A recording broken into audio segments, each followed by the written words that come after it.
In previous sessions, we made familiar ourselves with Databricks Unity Catalog, how to create metastore, how to create external storage, how to create identities from this catalog and different DBFS properties. Now in this series, we are going to prepare medallion architecture. For this, I'm going to create different connection. In previous way, we created this ADLS Gen 2 to our Databricks through some access connector and all. But now I'm going to use this Microsoft Entra ID role assignment to connect this ADLS storage. Also, if you recall that after all transformation in our part 1 and all PySpark code, written our code in the directory named as raw finally. I have renamed this file. If you want to check this file, you can go back here and download this file, or you can upload this file manually if you have updated one. Now go back here. This is our official resource where we can see connect to Azure Data Lake storage and blob storage option and all the processes given. I'm going to explain this credential path where we have PySpark code. I'm going to copy this Spark code here and going to paste it here. This is asking my storage account, my application ID and storage account, again service credential and directory ID. Allow me to write everything here. So this would be storage name. Secondary, we need application ID. Third, we need service credential. Then fourthly, we need a directory ID. I need to fill everything here so that we can establish dialog with our ADLS Gen 2 and Databricks workspace. Now go back here. Now I'm going to click on my home portal, go back on the left hand side, click on Microsoft Entra ID. This time I'm not going to access connector, not going to use access connector to establish dialog with this. Rather, I'm going to create add role and app registration. This is a second method to connect your ADLS with your Databricks workspace. Now I'm going to create app registration underscore dev underscore 2025. This would be our nomenclature. Keep this first radio button on. This would be the correct option. Account in this organization directory only registered. Once you have registered this app, you will find two different IDs. First one is an application ID. Just copy it here and paste it here in front of application ID variable. We will paste all these credentials one by one here in our Spark code. Go back to our application ID. Here also you will find directory ID as well. Copy this path, go back to your code and paste it in front of directory ID. Now go back to your application ID. On left hand side you will find certificate and secrets. So I'm going to use this certificate part. This would be certificate and new client secret.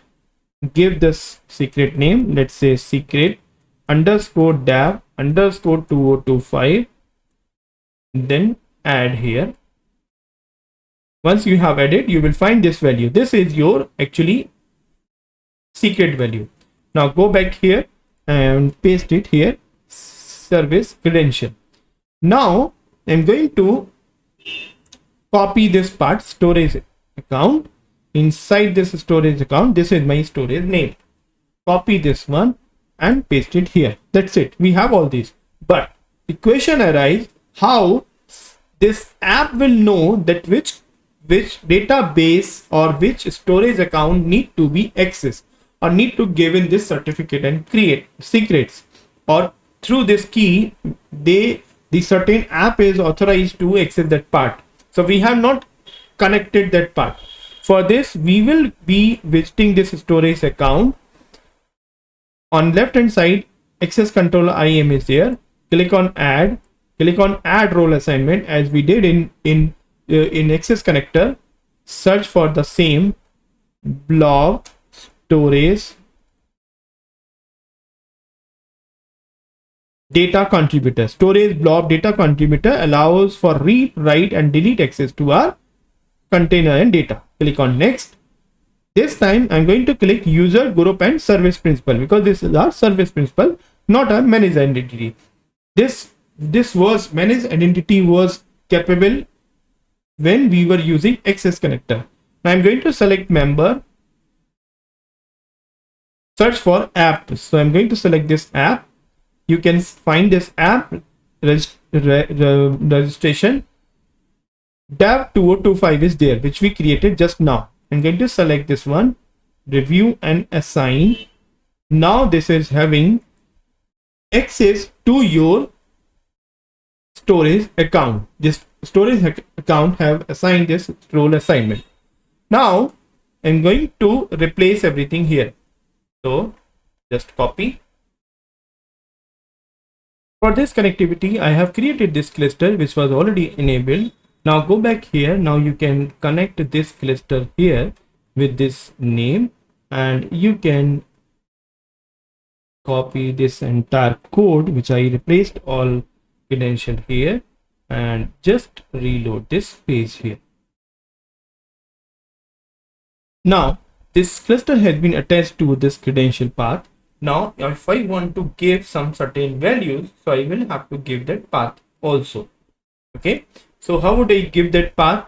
I'll have to provide this add source name here. The name of this file would be source equals to, and we'll give this path here. So what would be the path here? You can see this would be the ABFS and this would be the bronze, but that's not my directory name. My directory name is something different. I'm going to close this storage account. Inside this storage, I'm going to select this containers. Click on containers again. Here you can see test is there. So now inside this test, we have raw final and then final CSV is there. Now I'm going to click here. So this would be the container name is test. This would be the account name. So this is the same account name, and here I'm going to use this path value. Okay, so whatever the path is there, I'm going to use that path for my connectivity. Okay, just click slash here. Now defining this source to this variable. Let's create this schema. For this schema, I'm going to copy my predefined code where I'm going to create this schema for this mapping. So this is just defining respective in column values where we have tenure, where we have total charge, where we have question answer, and where we have all other values there. I'm going to run this schema number 1 where we have all the files. Now I'm going to read that ADLS Gen 2 where we have respective data frame. So for this, I'm going to use this code which is reading in terms of CSV format and going to provide this options with this header CSV, and schema 1 is there. And let's replace this keyword raw underscore final, which is the correct directory name, and all the directory or all the CSV file will be there. If you do not want to read single file, it will read all CSV file on condition that schema must be same. Great, we have read that file, and let's display this schema so that we have all the file. So df dot print schema and then down parenthesis, hit enter. Can you see it's showing the respective schema there? If you want to display the data set itself, so you can go for display, and inside this just provide this df. You will find this data set. This is fetching my data set from ADLS Gen 2, not the simple local storage of DFS. That's it. Here you can see this data set is showing every row, every column, not only from that particular field, but also all the transformation has been done here. But you can see this is also showing correct data type as well. 1, 2, 3 and float and other values are also here. That's it. We have established dialog with our ADLS to Azure Databricks workspace while using this Microsoft Entra ID and app registration. We have not used access connector for Databricks. You can use this method as well. This is for general purpose that I'm showing another method to establish this connectivity. For this, I'm going to use the reading part. One more thing you can see here we are going to write some things. For example, if you are going to read this format, which is delta, specifying you are writing in delta format.